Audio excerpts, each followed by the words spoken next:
Coming up on Crime Files. Who would think that an architect in Manhattan on Fifth Avenue with a wife and kids in a Massapequa neighborhood would be a killer? This is the story of a man accused of hiding in plain sight. He's an individual who lived two lives. And eluding police for more than a decade. He just flew under the radar. Could tales of a tormented childhood on Long Island He would ask girls out and they would laugh right in his face. have sparked a sinister multi-state killing spree?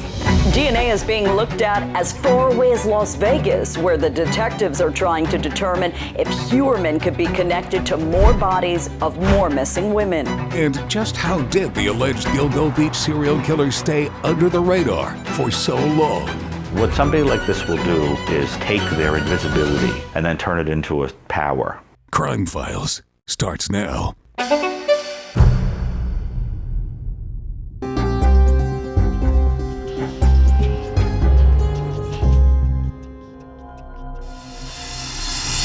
Rex Heuermann was arrested for the murders of Megan Waterman, Amber Costello, and Melissa Bartholomew. 13 years, their cases went unsolved until today. Rex Heuermann is a demon that walks among us, a predator that ruined families. 13 years before the arrest of the suspected Gilgo Beach serial killer, I was the morning reporter for News 12. We're in Levittown. Erin Colton, News 12 Long Island. I remember getting that call from our assignment desk when the first body was found. A gruesome find by Gilgo Beach. Skeletal remains discovered right off of Ocean Parkway. While investigators were searching for a missing escort named Shannon Gilbert along a waterfront community of Long Island's South Shore, they made a chilling discovery. At that point, I saw the skeletal remains of a body. Over the next 3 days, 4 women were found dead, all within about a quarter mile along a desolate stretch of Ocean Parkway. We're looking at that we could have a serial killer. Maureen Brainard-Barnes, Melissa Bartholomew, Megan Waterman, and Amberlynn Costello became known as the Gilgo Four, but they were just the first of many bodies found. Police say skeletal remains were found yesterday in what could be the 5th victim of a serial killer here on Long Island. The first of the murders dating all the way back to 1993. For years, the Long Island serial killer case remained cold. How is the investigation going? Do you have any suspects that can give me hope? While investigators searched for clues, police say Heuermann thought he had a foolproof way to contact his victims and stay hidden. Prosecutors say he used fake names and burner phones to lure these women to their deaths. But burner phones still leave footprints for police to follow. Investigators were able to collect cell tower data to ping Heuermann's locations using billing records for those phones. And on top of that burner phone data, police say another sick piece of evidence solidified their case. We learned Melissa Bartholomew's cell phone pinged in Manhattan, Freeport, Massapequa, and Lindenhurst. Heuermann allegedly used his victims' phones after he killed them to contact their families, torturing them and bragging about what he had done. Cell site records show that Heuermann made those calls both from his home in Massapequa Park and Midtown Manhattan, where he worked.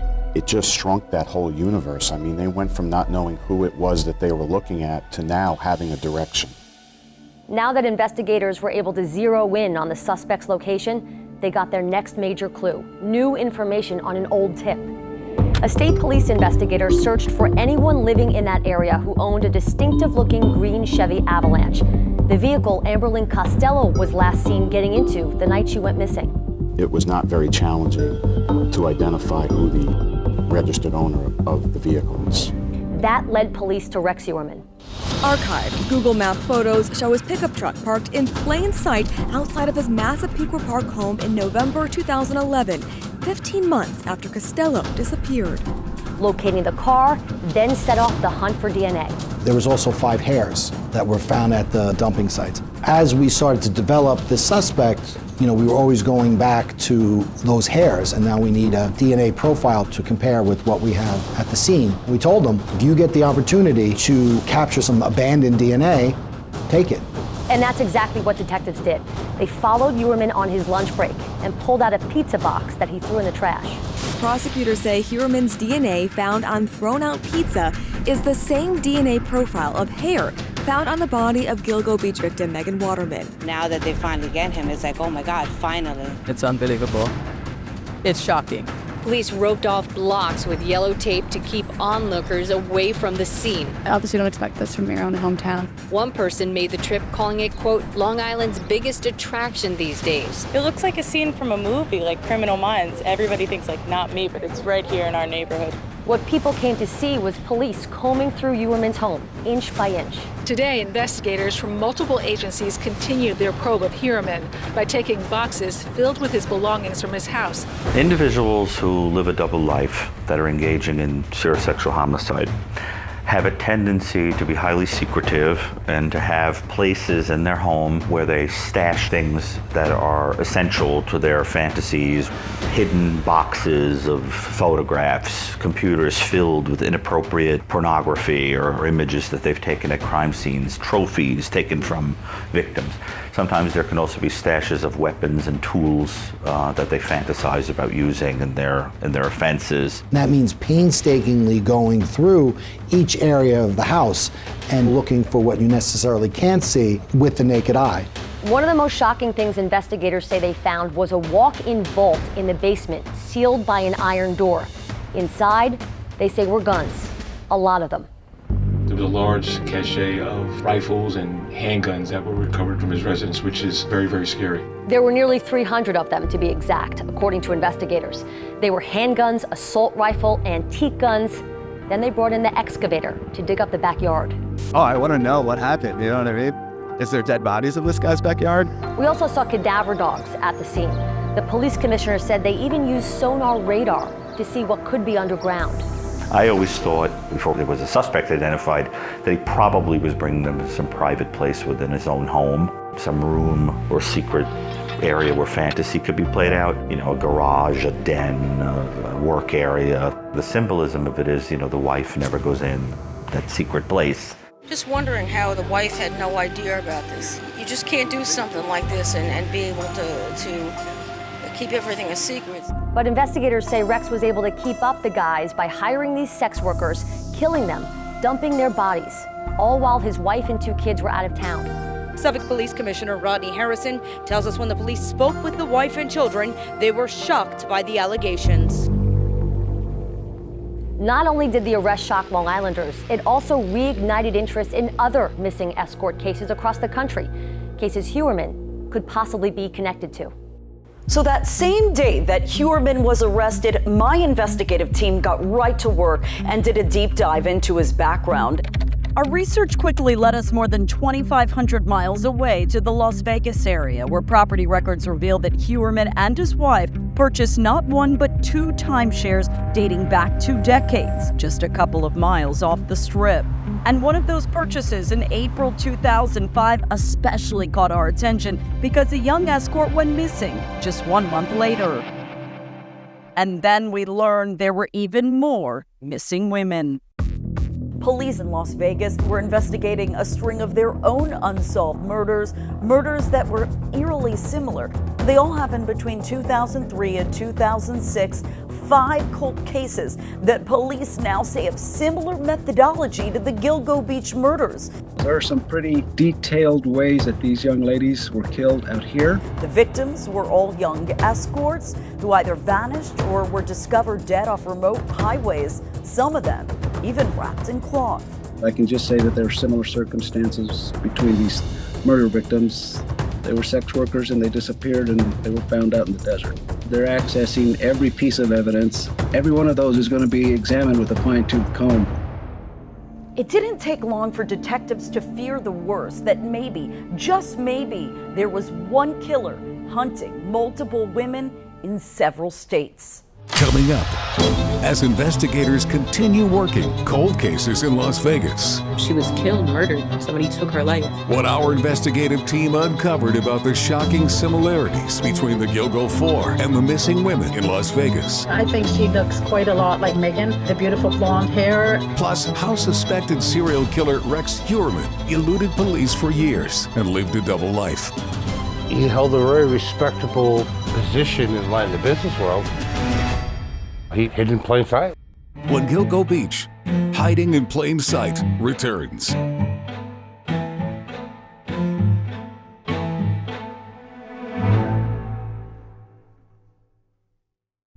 Crime Files continues once again with Gilgo Beach hiding in plain sight. As the shock of the arrest of the suspected Long Island serial killer set in, new interest was sparked in cold case investigations across the country, especially in Las Vegas, where police continue to search for clues to try and link Rex Heuermann to missing women there. Once we got our hands on some of the victims' autopsy reports, the first thing we did was compare them to the records that we already had for the Gilgo Beach victims, and right away, we noticed strong similarities. For example, they showed one victim's death, Victoria Kamara, was the result of strangulation, just like the Gilgo Four, while the severed legs of another victim, Lindsay Marie Harris, were discovered in similar circumstances to Fire Island Jane Doe, identified as Karen Vergata. We opened the bag, saw a red toenail sticking through, and opened a little bit more, and there was a whole foot. Then there's also 21-year-old Jessie Foster. What I miss the most about Jessie is the sense of humor. She loved to dance, joke around, play pranks, do the silly things that you do when you're still young. Jessie's mother, Glendine Grant, has been searching for her daughter since March of 2006. She was initially sexually trafficked here in New York and New Jersey before being ultimately lured out to Las Vegas. After learning of Heuermann's bombshell arrest, she was stunned to learn of the commonalities between her daughter and the Gilgo Four. I think she looks quite a lot like Megan Waterman, the beautiful blonde hair. I just hope that they get all the evidence they need and put him where he belongs. And that evidence they need may just come from DNA. The Las Vegas Police Department got the green light they needed to conduct a direct comparison between the DNA from Rex Heuermann and the DNA that was recovered from Victoria Kamara's body. She was killed, murdered. Somebody took her life. And ever since then, I didn't stop looking for answers. It's not just Las Vegas we're talking about here, because Heuermann also owned land down in South Carolina. Police down in Sumter County combing through evidence to see if he has any possible connection to a woman that disappeared there. The daughter of Julia Ann Bean has told the Sumter County Sheriff's Office Rex Heuermann looks like the man last seen with her mother on June 1st, back in 2017. He looked similar to the man she'd seen in the media known as Rex Heuermann. Julia Ann Bean's daughter reported her mother missing 6 years ago. She told the detectives that the man last seen with her mother drove a truck just like Heuermann's green Chevy Avalanche. The Sumter County Sheriff's Office tells us as of right now there is no direct evidence linking Heuermann to that case. However, the office says it has contacted the FBI for help. The hatred of women that these men tend to have is fantasizing that they are abandoning or wayward or sinners or whatever. It becomes in their mind a justification. The vast majority of serial killers are not people who have serious mental illness. They're basically people who have aberrant personality structures. They don't look much different than the average individual, and they really perfect the art of playing the role, of fitting in. And fitting in meant being a member of the community, living that seemingly typical Long Island life. Everything you'd expect an average guy to do. But police say Rex Heuermann was a cold-blooded killer. I met Rex when I was 8 years old. We went to the same elementary school and high school together. Rex Heuermann grew up about 15 miles from Gilgo Beach in the bedroom community of Massapequa Park. The town is made up of working families. Crime is low. It's even right down the block from the old Nassau County Police Academy. It's the kind of place that people stay for life, including Rex Heuermann. He was always strange. He was always scary. Those who knew Heuermann described him as a loner who struggled to fit in. Rex didn't have many friends. He was always the butt of the joke. He used to get bullied a lot. It was everybody's punching bag. He would always take the abuse and never fight back. To outsiders, Rex's home life seemed troubled. He lived in a red cape on First Avenue with his parents, his younger brother, and 3 older sisters. We never saw Rex's mother. She was invisible. His father used to berate him in front of all the other kids. Very volatile, screaming and yelling. So we were always a little intimidated. Rex's dad died in 1975 at the age of 50. Rex was 12 at the time. You start getting the sense of a person who kind of got stuck in pre-adolescence. The father dies and he's just sort of paralyzed there. One of the things I learned from my father was furniture building. Built furniture at home. and I still build it in the same exact workshop. I was very suspicious about a person who was an architect who left that house in a kind of unchanged quality because it had something to do, in my mind, with a kind of arrested development. Most of the people in the neighborhood didn't want to be closer, mainly because of the condition of the house. The small red home where the accused serial killer is reported to have lived for his entire life. When you aired The House on your broadcast by George Ropt, I knew exactly who it was.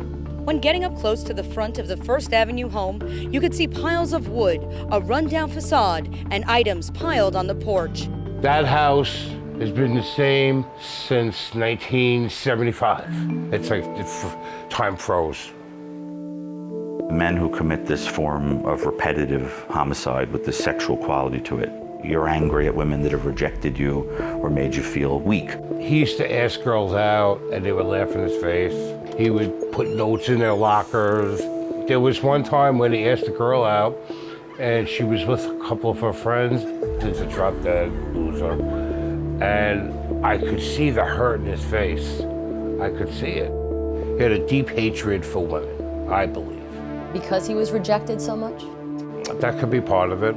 He could have had a lingering resentment for many years.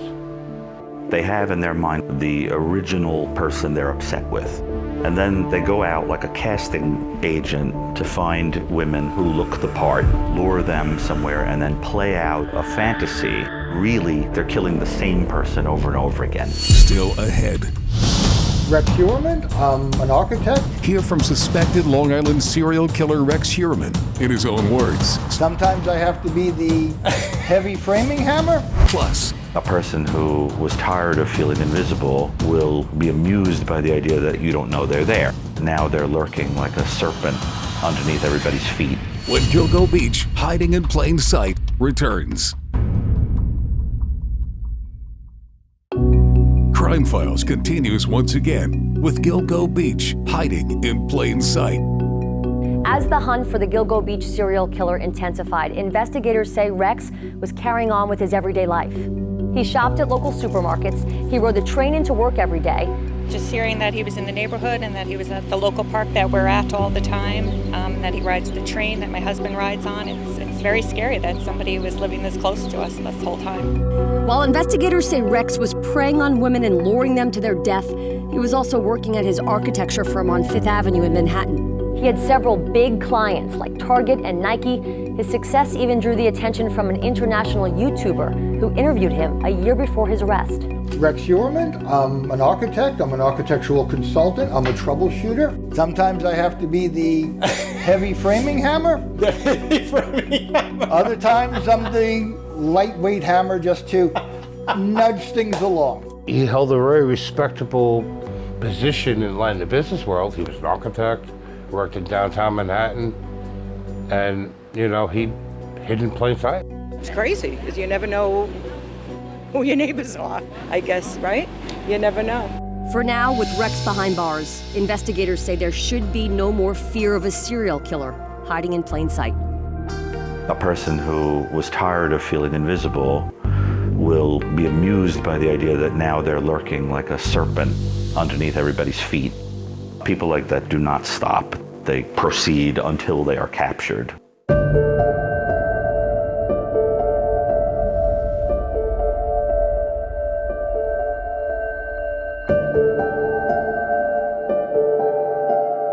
Are you pleading guilty voluntarily and of your own free will?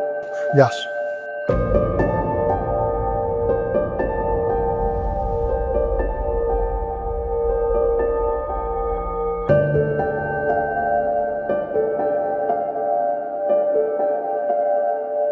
This defendant walked among us, play acting as a normal suburban dad, when in reality, all along, he was obsessively targeting innocent women for death.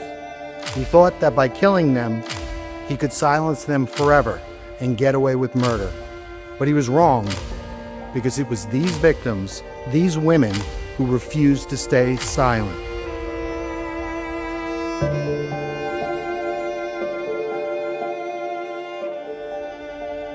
I just hope it gets us the answers that we all been looking for, honestly. It just will definitely help a lot. we could finally give her some peace and get her justice that she deserves.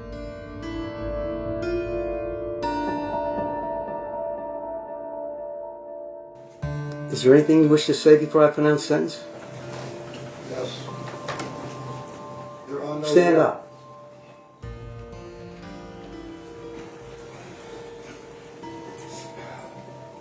There are no words I can say. I am responsible for what was said in this room today. The words I would say had no meaning, and I'm going to leave it there. Are you a little bit sorry for what you did to these poor innocent women? 8 women that you strangled to death? At least 8 that we know of? Are you at least a little bit sorry for that? You know what? You've been described as a very big man. But you're a disgusting and despicable small man, if you're a man at all. And you're a coward.